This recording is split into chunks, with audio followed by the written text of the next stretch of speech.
నమస్తే అండి.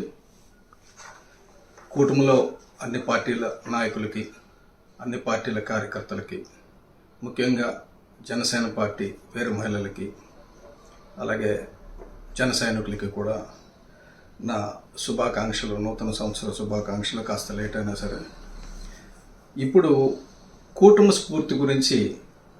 స్ఫూర్తికి విఘాతం కలిగే పరిస్థితి గురించి నేను కాస్త బహిరంగంగానే చర్చించాలనుకున్నాను. ఎందుకంటే ఇది నార్మల్గా అంతర్గతంగా చర్చించాల్సిన విషయం అయినప్పటికీ, ఎందుకంటే అధినాయకత్వానికి క్షేత్రస్థాయిలో జరుగుతున్న విషయాలు అటు చంద్రబాబు నాయుడు గారికి కానీ, ఇటు పవన్ కళ్యాణ్ గారికి కానీ, లేదంటే బీజేపీ మాధవ్ గారికి కానీ కొన్ని విషయాలు క్షేత్రస్థాయిలో జరుగుతున్నది నా ద్వారా నేను వారికి తెలియజేస్తున్నాను. మొట్టమొదటిది 2024 ఎన్నికల్లో పవన్ కళ్యాణ్ గారి దూరదృష్టి వ్యూహం వల్ల ఆయన రాజమండ్రి జైలుకు వెళ్ళడం, చంద్రబాబు నాయుడు గారికి మద్దతు పలకడం, పైకి రావడం, కలిసి పోటీ చేస్తానడం, అలాగే బీజేపీని కూడా కలుపుకొని వెళ్ళడం, ఇవన్నీ చేసిన తర్వాత ఓట్లు చెల్లకుండా అనూహ్యమైన విజయాన్ని ఎవరు ఊహించింది. 151 చాలా ఎక్కువ అనుకుంటే 164 సీట్లు, అవి కూడా ఆ 11 సీట్లు కూడా కొన్ని పొరపాట్ల వల్ల పోయినాయి తప్ప, రాత్రి 175 సీట్లు వచ్చే పరిస్థితి. ఆ పరిస్థితికి కారణం పవన్ కళ్యాణ్ గారి చొరవ, చంద్రబాబు నాయుడు గారి దూరదృష్టి, అలాగే మోడీ గారి నాయకత్వం అన్నీ కలిసి వచ్చాయి. అయితే అది ఈ రానున్న స్థానిక ఎన్నికల్లో కానీ, రాకపోతే 2029 అసెంబ్లీ పార్లమెంట్ ఎన్నికల్లో కానీ మళ్ళీ రిపీట్ అవ్వాలంటే మనం అనుకున్న ఒప్పందం, joint agreement has to be implemented at the grass root level. క్షేత్ర స్థాయిలో మనం అనుకున్నవి అమలు జరగాలి. ఏమనుకున్నాం మనం? టీడీపీ పోటీ చేసే స్థానాల్లో జనసేనకి 30%, బీజేపీకి 10%, అలాగే జనసేన పోటీ చేసిన స్థానాల్లో జనసేనకి 60%, బీజేపీకి 30%, టీడీపీకి 10%, అలాగే బీజేపీ పోటీ చేసిన స్థానాల్లో బీజేపీకి 60%, టీడీపీకి 30%, అలాగే మొత్తం అందరికీ కూడా ఈ వాటా, అంటే ఎవరైతే అధికారంలో ఉన్నారో వారికి 60% ఉంది. అక్కడ ఎమ్మెల్యే అధికారం లేని దగ్గర కూడా కార్యకర్తలు బలపడాలంటే వాళ్ళకి ఎంతో కొంత పవర్ కావాలనే ఉద్దేశంతో 30% జనసేనకి, 10% బీజేపీకి ఇవ్వాలని తీర్మానించుకున్నాం. ఇది క్షేత్రస్థాయిలో అమలవుతున్నట్టు కూడా కనబడుతుంది. ఎందుకంటే పవన్ కళ్యాణ్ గారు పదవి బాధ్యత అని పెట్టినప్పుడు కూడా 3400 మంది పోస్టులు వచ్చాయంటే మాకు ఆశ్చర్యం వేసింది. ఎంతమందికి వచ్చినాయా అని. నిజంగా సంతోషం వస్తే. కానీ అందులో ఎంతమంది జన సైనికులు ఉన్నారు, ఎంతమంది వీర మహిళలు ఉన్నారు అనేది కూడా చూడాలి. ఎందుకంటే అందులో పొరపాట్లు జరిగాయన్నది ఒక రకమైన వాస్తవం.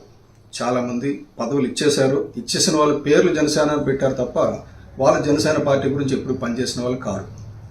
సో ఇటువంటి పరిస్థితుల్లో అగ్రస్థాయిలో చంద్రబాబు నాయుడు గారు కానీ, పవన్ కళ్యాణ్ గారు కానీ అందరూ మంచి నిర్ణయాలు తీసుకున్న క్షేత్రస్థాయిలో అమలుకి పాకపోవడం వల్ల నష్టం జరుగుతుంది. ఇది నేను చంద్రబాబు నాయుడు గారికి తెలిసే జరుగుతుంది, లేదా పవన్ కళ్యాణ్ గారికి తెలిసే జరుగుతుందని నేను అన్నాను. ఎందుకంటే క్షేత్రస్థాయిలో తప్పులు జరుగుతున్నాయి. రాష్ట్రం అంతా, నేను రాష్ట్ర ప్రధాన కార్యదర్శి అవడం వల్ల ప్రతి జిల్లా నుంచి, ప్రతి నియోజకవర్గం నుంచి నాకు ఫోన్లు వస్తున్నాయి. సార్, ఇక్కడ ఈ పలానా కమిటీ చేశారు, అందులో మన జనసేనకి స్థానం లేదు. ఇక్కడ పలానా మార్కెట్ యార్డ్ ఇచ్చారు, అందులో జనసేనకి స్థానం లేదు. ఇలా చాలా చెప్తున్నారు. సో అవి నేను అందుకంటే అది అధిష్టానం చూసుకుంటుందన్న దృష్టితో వదిలేశాను. అయితే రాష్ట్ర ప్రధాన కార్యదర్శి అయిన నేను నివసిస్తున్న నియోజకవర్గం ఈస్ట్, విశాఖపట్నం ఈస్ట్లో పాయింట్ ఆఫ్ కాంటాక్ట్గా కూడా ఉన్నా. ఒక నియోజకవర్గ స్థాయి నాయకుడిగా కూడా ఉన్నా. ఇక్కడ ఒక 5 దేవాలయాలు ఉన్నాయి విశాఖపట్నం ఈస్ట్లో. 5 దేవాలయాలకి కమిటీలు వేశారు. ఎందులోని జనసేనకు చోట్లేదు. ఇంతకంటే అవమానం ఇంకోటి ఉంటుందని నేను అనుకోవడంలా. నేను వెలగపూడి రామకృష్ణబాబు గారితో మాట్లాడాను, అలాగే ఇక్కడ చోడే పట్టాభిరామ్ గారితో కూడా మాట్లాడాను. ఏంటి ఈ అన్యాయం ఎందుకు ఇలా జరుగుతుందంటే, సార్ మేము అధిష్టానానికి పంపించాం, అధిష్టానం ఇవే పంపించింది అన్నారు. అంటే డైరెక్ట్గా చంద్రబాబు నాయుడు గారే ఇవి డిసైడ్ చేశారు, లేదా లోకేష్ బాబు గారు డిసైడ్ చేశారు అన్నట్టు చెప్తున్నారు. నిజంగా అది జరిగిందా అంటే నేను జరుగుతుందని నేను అనుకోను. ఎందుకంటే వాళ్ళిద్దరికీ పవన్ కళ్యాణ్ గారు అంటే అభిమానం ఉంది, వాళ్ళిద్దరికీ క్షేత్రస్థాయిలో అన్ని పార్టీలు కలిసి వెళ్ళాలని ఉంది. అయితే మరి నిన్న కరకచెట్టు పాలమంబ, ఎవరైతే మత్స్యకార దేవత, మత్స్యకారు అందరూ కూడా, ఉత్తరాంధ్రలో ఉన్న మత్స్యకారులు అందరూ కూడా కరకచెట్టు పాలమంబ అంటే అత్యంత పవిత్రమైన గుడి, అత్యంత ప్రభావవంతమైన గుడి. ఆ దేవాలయానికి కమిటీలు నిన్న ప్రమాణ స్వీకారం చేసింది. నిన్న ప్రమాణ స్వీకారం చేసిన 11 మంది సభ్యుల్లో 10 మంది టీడీపీ, ఒక్కరు బీజేపీ. జనసేన 0.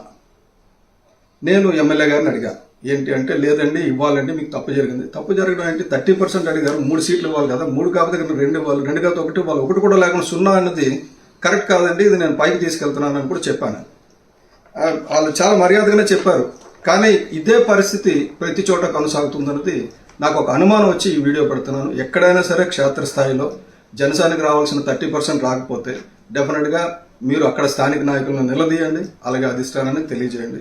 ఎందుకంటే అప్పుడే మనకి 2029లో కానీ లేకపోతే ఇప్పుడు రానున్న లోకల్ బాడీ ఎన్నికల్లో కానీ మనకి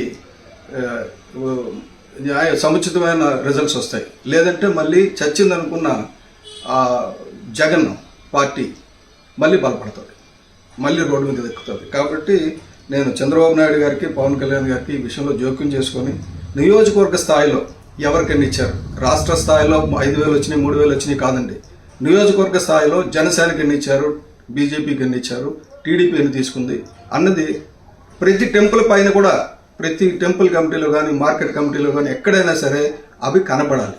పారదర్శకత ఉండాలి. పారదర్శకత ఉంటే అంటే ఫ్యూచర్ అంతా మనదే, 2029 కాదు, తర్వాత 34 ఎలక్షన్స్ కూడా మనమే గెలుస్తాం అనేది సవినయంగా తెలియజేసుకుంటూ సెలవు తీసుకున్నాను. నమస్తే.